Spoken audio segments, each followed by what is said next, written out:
ఆదివారం పాటించాల్సిన నియమాలు ఇవే. జుట్టు కత్తిరిస్తే ఆర్థిక ఇబ్బందులు వెంటాడుతాయి. ఆదివారం సెలవు రోజు. ఆ రోజు చాలా పనులు చేసుకొనేందుకు ప్లాన్ వేసుకుంటారు. కాని పురాణాల ప్రకారం ఆదివారం సూర్యభగవానుడికి అంకితం చేయడబడిన రోజు. ఆ రోజు కొన్ని పనులను చేయకూడదని పండితులు చెబుతున్నారు. ఆ రోజు హాలిడే అని చాలా మంది షేవింగ్, కటింగ్ చేయించుకుంటారు. కాని అలా చేస్తే జీవితంలో ఆర్థిక ఇబ్బందులు పడతారని పండితులు చెబుతున్నారు. పండితులు తెలిపిన వివరాల ప్రకారం అసలు ఆదివారం ఎలాంటి పనులు చేయకూడదో ఈ స్టోరీలో తెలుసుకుందాం. పురాణాల ప్రకారం ఆదివారం సూర్యనారాయణుడికి చాలా ఇష్టమైన రోజు. ఆ రోజున కొన్ని నియమాలను పాటించాలని పురాణాల ద్వారా తెలుస్తుంది. ఆ రోజు కొన్ని పనులను ఎట్టి పరిస్థితిలో చేయకూడదని పండితులు చెబుతున్నారు. అందుకే ఆదివారం కొన్ని కార్యకలాపాలు నిషేధించబడ్డాయి. ఆధ్యాత్మికవేత్తలు తెలిపిన వివరాల ప్రకారం ఆదివారం షేవింగ్, కటింగ్ చేసుకుంటే ఆర్థిక ఇబ్బందులతో పాటు జీవిత సమస్యలు పెరుగుతాయని చెబుతున్నారు. హిందూ మతంలో వారంలోని ప్రతి రోజును ఏదో ఒక దేవీదేవతలకు అంకితం చేయడం జరిగింది. ఆదివారం రోజున సూర్యుడికి ప్రత్యేక ప్రార్థనలు చేస్తారు. మాఘ మాసం శుభమాసం జరుగుతోంది. ఈ నెలలో సూర్య ఆరాధన మరింత ఫలవంతమైనది పండితులు చెబుతున్నారు. ఆదివారం తప్పనిసరిగా సూర్య నమస్కారాలు చేయాలి. ఆదిత్య హృదయం, సూరాష్టకం పఠించాలి.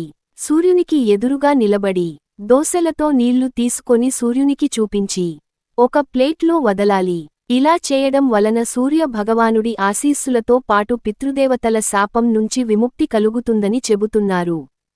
పురాణాల ప్రకారం ఆదివారం ఉదయం స్నానం చేసిన తర్వాత సూర్యుడిని పూజించడం, ఉపవాసం ఉండటం వల్ల భగవంతుని ఆశీస్సులు లభిస్తాయి. జీవితంలోని అన్ని దుఃఖాలు తొలగిపోతాయి. ఆదివారం నాడు ఇనుముతో చేసిన ఏ వస్తువునూ కొనకండి. ఈ రోజున కొత్త కారు కొనడం కూడా నిషిద్ధం.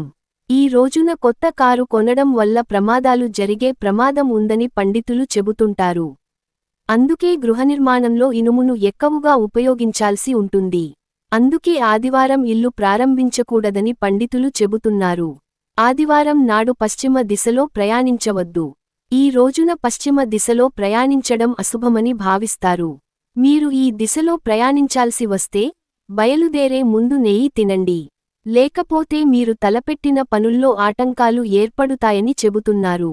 ఆదివారం నాడు రావి చెట్టును పూజించవద్దు. హిందూ విశ్వాసాల ప్రకారం ఆదివారం నాడు రావి చెట్టును పూజించే ఎవరైనా వారి జీవితంలో పేదరికాన్ని అనుభవిస్తారు. పురాణాల ప్రకారం ఆదివారం తులసి మాత ఉపవాస దీక్షను పాటిస్తుంది. అందువలన ఆ రోజు తులసి మొక్కను పూజించాలి. కాని ఎట్టి పరిస్థితిల్లో అంటుకోకూడదు. ఉపవాస దీక్షను పాటించడం వలన ఆదివారం రోజు తులసి మొక్కకు నీరు పోయకూడదు.